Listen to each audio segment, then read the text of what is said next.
Praise the lord. అందరు ఎలా ఉన్నారు? ఇంకొక సంఘటన చెప్తానండి. ఒక పిల్లవాడు పడవలో ప్రయాణిస్తున్నాడండి సముద్రంలో. ఆ సముద్రంలో భయంకరమైన గాలి, భయంకరమైన వర్షం వస్తుందండి. ఆ పడవలో కొంతమంది భయపడుతున్నారు ఈ భయంకరమైన గాలికి, వానకి. ఈ పిల్లవాడు మాత్రం ప్రశాంతంగా పడుకున్నాడండి.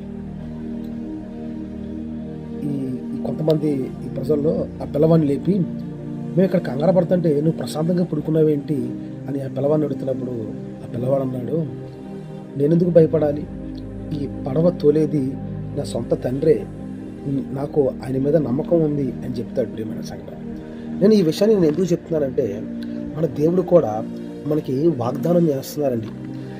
యెషయా 41:9 అంటారు, నీకు తోడై ఉన్నాను, భయపడకము, నేను నీ దేవుడై ఉన్నాను, దిగులు పడకము అని చెప్తున్నాడండి.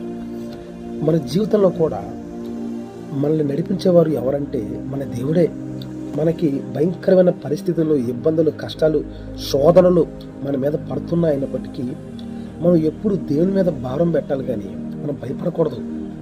ఆ పడవని సొంత తండ్రి ఎలాగైతే నడుపుతున్నాడో మన జీవితాన్ని కూడా మన దేవుడు అలాగే నడుపుతున్నాడు అండి. నువ్వు నమ్మాలి, he will take care of you అని. God bless you.